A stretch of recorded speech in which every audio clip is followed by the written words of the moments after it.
Hi there, it's Pamela Gail Johnson with the Secret Society of Happy People and Happier at Work. So I wanted to share with you 3 things I do to help simplify my holidays that are not part of our Simplify Your Holidays guide. So the first thing I mentioned in the guide is about scratch-off tickets.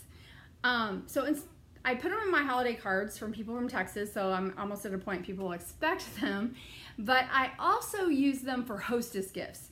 So if, for example, somebody says to you, hey, don't bring food to the party, or we've got plenty of wine, so you don't need to bring that, and you're like, well, I need to bring something, especially if it's a dinner party and I know like 8 people will be there or 10 people will be there, I may buy everybody $1 or $2 scratch-off ticket, and that can be something that's my contribution to the meal, and maybe the host I'd get a $5 ticket for.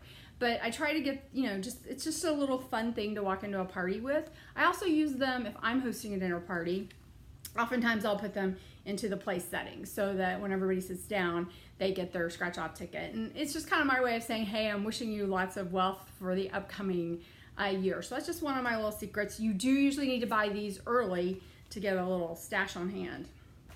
The other thing I like to do, so like the other day I was at my grocery store and I found these little gnome bottle toppers, and so you could put them actually on, if you took a 6-pack of beer somewhere or bottle to a party, or you could put them on soda bottles, or you can put them on your wine bottles.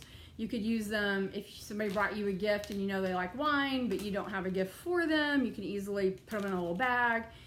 They were cute. They're like $4 each. So I try to keep something like this on hand to use, just to make something fun when they show up.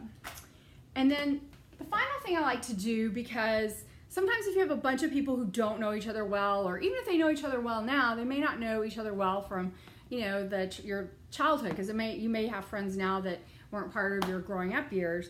I like to have little questions. So this is a little thing of, I think, 40 different questions. So if I'm doing a dinner party, I might stick a question under each person's place setting, but you can also just pick one up and let people read the question and have everybody answer it. But it's a great, icebreaker, again, particularly if people don't know each other super well.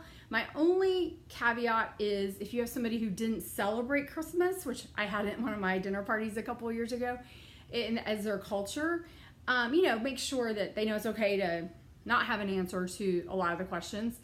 So make them feel okay about that. This year, to counter that, I bought Christmas trivia. So this is more just a lot about history of Christmas. So it's Christmas songs, maybe what's going on around the world. It's just, it's trivia. It's what people know about Christmas in general. But these are just great icebreakers for a party or a social setting. They're also cute hostess gifts if you need to take a hostess gift somewhere as well. But it's just a fun way to get people talking about, fun things and get to know each other a little bit better at the same time. I hope you found the information helpful, and I hope you do download our 5 simple ways to 5 simple steps to simplify your holidays. So have a great holiday season. Bye.